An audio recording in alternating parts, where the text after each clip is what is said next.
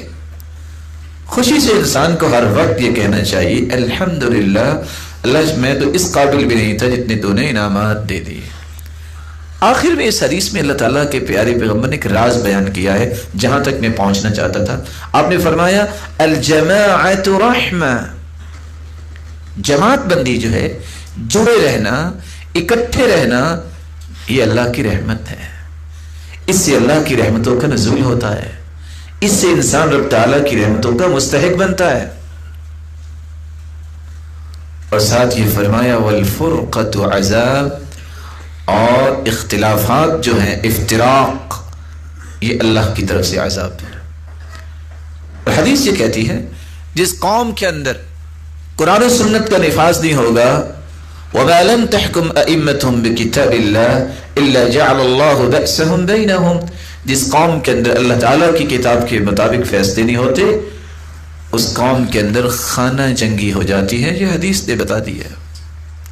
اور جب قوم اپنے عہد و پیمان کو پورا نہیں کرتی، صلت اللہ علیہم عدوہم، اس قوم پہ اللہ تعالیٰ دشمن کو مسلط کر دیتے ہیں.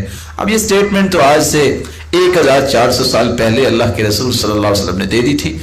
ایمان لانے والے ایمان لاتے ہیں. جب تک یہ اختلافات، یہ فروعی اختلافات، چھوٹی چھوٹی باتوں پہ جھگڑے اور فسادات کو انسانیت نہیں چھوڑتی، اس وقت خیر و برکت کا ملنا ممکن نہیں ہے. خیر و برکت اس وقت ملتی ہے جب انسان اللہ کی رحمت کے سائے تلے ہو. اور شاید کہ میں ایک چھوٹی سی بات کہہ کے یہ بات سمجھانے میں کامیاب ہو سکوں. مجھے اگر کسی بات سے اختلاف ہو گیا ہے کسی کے ساتھ، اس کے اندر کوتاہی کمی ہے، تو میرے اندر کوئی کمی کوتاہی نہیں ہے. جس دن مجھے یہ سمجھ آ گیا نا کہ کامل تو میں بھی نہیں ہوں، عیب تو میرے اندر بھی ہے، کمی کوتاہی تو میرے اندر بھی ہوتی ہے، اس دن یہ مسئلہ حل ہو جائے گا. جب تک میں یہ سمجھتا رہا کہ سارے ہی غلط ہیں، میں ہی ٹھیک ہوں، اس وقت تک یہ معاملہ حل نہیں ہوگا. آپ صلی اللہ علیہ وسلم نے تربیت ایسی کی تھی صحابہ کرام کی. سعد رضی اللہ تعالیٰ عنہ تشریف فرمائے، عبد الرحمن ابن عوف رضی اللہ تعالیٰ عنہ تشریف فرمائے، اور سعد رضی اللہ تعالیٰ عنہ کی بیٹی آئی، چھوٹی بیٹی، اور عبد الرحمن بن عوف رضی اللہ تعالیٰ عنہ کھانا کھا رہے ہیں. جب ان کی بیٹی کو دیکھا تو رونے لگ گئے. کہتے ہیں یہ اس انسان کی بیٹی ہے جو ہوا خیر منی، جو مجھ سے اچھا تھا. میں نے نام کن کا بلا لیا ہے؟ عبد الرحمن ابن عوف کا. عالمی منڈی میں صف اول کے تاجر ہیں، اور کیسے کمال کے انسان ہیں، کتنے جنگوں میں ان کو کمانڈر بنایا گیا. کیسے کمال کے انسان ہیں کہ یہ پہلی صف میں نماز پڑھتے، حتیٰ کہ سیدنا عمر رضی اللہ تعالیٰ عنہ جب شہید ہوئے ہیں، جب ان کو خنجر مارے گئے، ابو لؤلؤ مجوسی نے مارا، تو وہ تو گر گئے. نماز پوری کروائی تو ان کے بالکل پچھلی طرف کھڑے ہوئے تھے پہلی صف میں، وہ عبد الرحمن بن عوف تھے. وہ آگے بڑھے، انہوں نے نماز پوری کروائی. اتنا کمال کا انسان، اور یہ عشرہ مبشرہ میں سے ہیں، یہ عشرہ مبشرہ میں سے ہیں جن کو ایک ہی وقت میں 10 لوگوں کو جنت کی بشارت دی گئی. وہ انسان کہہ رہا ہے یہ اس کی بیٹی ہے جو مجھ سے اچھا ہے. جب تک میں یہ مزاج نہیں بناؤں گا، یہی مزاج پھر ایک دوسرے کا احترام پیدا کرتا ہے. آپ کسی کو عزت دینا سیکھیں، آپ کسی کو احترام دینا سیکھیں. آپ جب کسی کی تکریم کریں گے، رب تعالیٰ آپ کی عزت بنائیں گے. یہ وہ مینٹالٹی ہے جو صحابہ کرام کے پاس تھی. دیکھیں سیدہ عائشہ رضی اللہ تعالی عنہ، ان کو خواب آیا تھا کہ میرے حجرے میں 3 چاند گر گئے. کتنے چاند؟ سید المرسلین اللہ کے پاس چلے گئے، تو ان کو بھی آپ کے حجرہ مبارکہ میں ہی دفنایا گیا. تو اپنے باپ سے پوچھتی ہیں مجھے یہ خواب آئی تھی. کہا ایک چاند تو آپ کے حجرے میں آ گیا ہے، باقی 2 کا انتظار کرو. تو وہ کون سے 3 چاند تھے؟ اسی حجرے میں اللہ کے رسول صلی اللہ علیہ وسلم کی قبر مبارک ہے، اور اسی حجرے میں پھر سیدنا ابو بکر کو دفنایا گیا. اور جب سیدنا عمر رضی اللہ تعالیٰ عنہ کو خنجر لگے، انہوں نے اپنے بیٹے کو بھجوایا. کہا جا کے سیدہ عائشہ سے کہو